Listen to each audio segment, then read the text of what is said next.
বাড়িতে যদি মাছ মাংস না থাকে তাহলে এই রকমভাবে আলু সোয়াবিনের কষা বানিয়ে দেখতে পারেন। জিভে জল আনার মতো একটা রেসিপি। অবশ্যই করে একবার হলেও এই রকমভাবে মাংসের স্বাদকেও হার মানানোর মতো আলু সোয়াবিন কষা বানিয়ে দেখতে পারেন। দুপুরে ভাত দিয়ে কিংবা রাতে রুটি দিয়ে সব কিছুর সাথে সমানভাবে ভালো লাগে। দেখলেই খেতে ইচ্ছা করবে, এতটা লোভনীয় হয় আজকের এই আলু সোয়াবিনের কষা। তো চলুন শুরু করা যাক। তার জন্য একটা পাত্রের মধ্যে আমি কিছুটা সোয়াবিন আগের থেকে সিদ্ধ করে রেখে দিয়েছি। কিছুটা বলতে এখানে 200 গ্রাম সোয়াবিনের বড়ি রয়েছে। এটাকে সাইড করে দেব। তারপরে এখানে আমি রেসিপি তৈরি করার জন্য 3টে সিদ্ধ আলু নিয়ে নিয়েছি। আপনারা চাইলে আলু কাঁচা সেটাও ব্যবহার করতে পারেন। এখন আলুর খোসাগুলোকে ছাড়িয়ে নেব।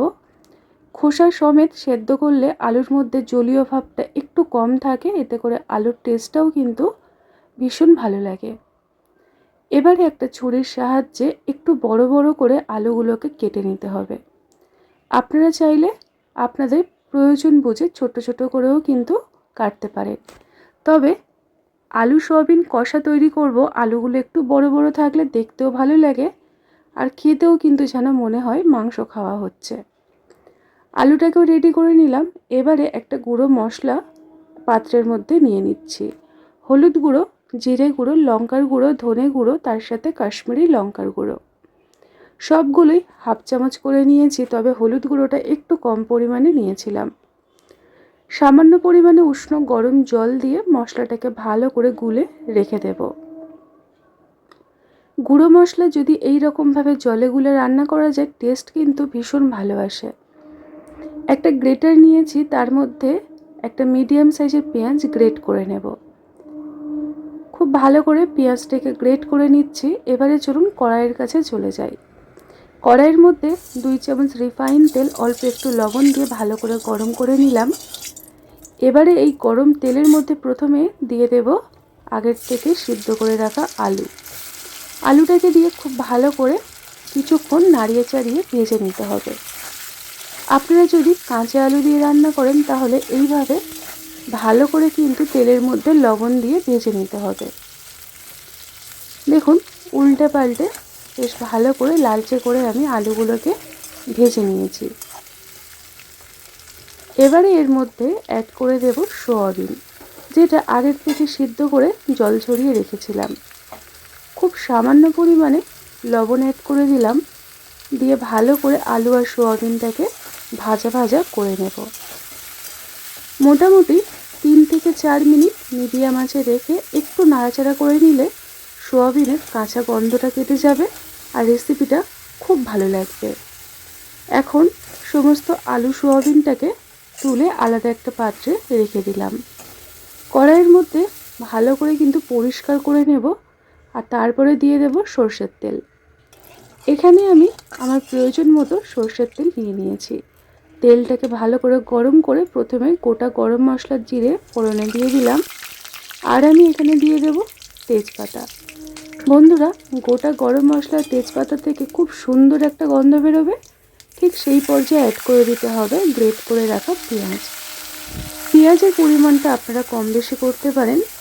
এখন তেলের মধ্যে পেঁয়াজটাকে মোটামুটি কিছুক্ষণ ভাজবো। অল্প একটু চিনি অ্যাড করে দিলাম, এতে করে কালার এবং স্বাদ দুটোই ভালো আসবে। চিনিটাকে দিয়ে পেঁয়াজের সাথে বেশ কিছুক্ষণ ভাজা ভাজা করে নিয়েছি। এখন আমি এখানে অ্যাড করে দেব ছোট্ট চামচের 2 চামচ পরিমাণে আদা আর রসুন বাটা। আদা রসুনটাকে দিয়ে ভালো করে তেলের মধ্যে পেঁয়াজের সাথে ভেজে নিচ্ছি। এতে করে আদা রসুনের কাঁচা গন্ধটা কেটে যাবে। তারপরে অ্যাড করে দিলাম টমেটো। একটা মিডিয়াম সাইজের টমেটো অল্প একটু লবণ দিয়ে ভালো করে কষিয়ে নেব মশলার সাথে। টমেটোটাকে তেলের মধ্যে কিছুক্ষণ ভালো করে নাড়াচাড়া করে নিতে হবে। তারপরে এখানে অ্যাড করে দিতে হবে আগের থেকে গুলে রাখা গুঁড়ো মশলা। মশলাটাকে দিয়ে পেঁয়াজের সাথে সব কিছুর সাথে এবারে কষাতে হবে। যতটা সময় নিয়ে কষানো যাবে রেসিপিটি ততটাই ভালো লাগবে। অল্প একটু জল অ্যাড করে দিলাম যাতে করে কষাতে সুবিধা হয়, নিচে লেগে না যায়। এখন এটাকে ঢাকনা দিয়ে কিছুক্ষণ রেখে দেব একদম কম আঁচে। মোটামুটি 2 থেকে 3 মিনিট কম আঁচে ঢাকনা দিয়ে রেখে দিয়েছিলাম।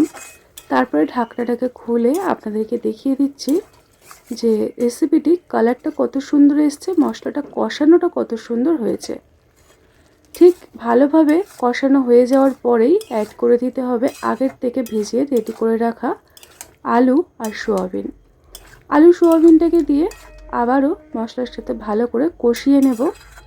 তবে একটু ঢাকনা দিয়ে কষাবো, এতে করে কষানোটা খুব ভালো হবে।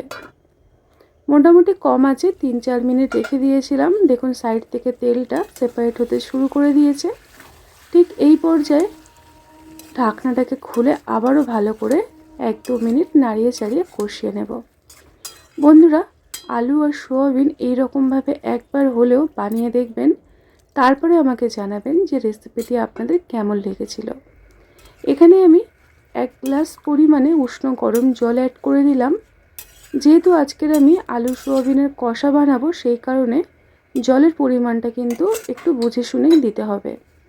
তারপরে দিয়ে দিতে হবে স্বাদ মতো বা প্রয়োজন মতো লবণ।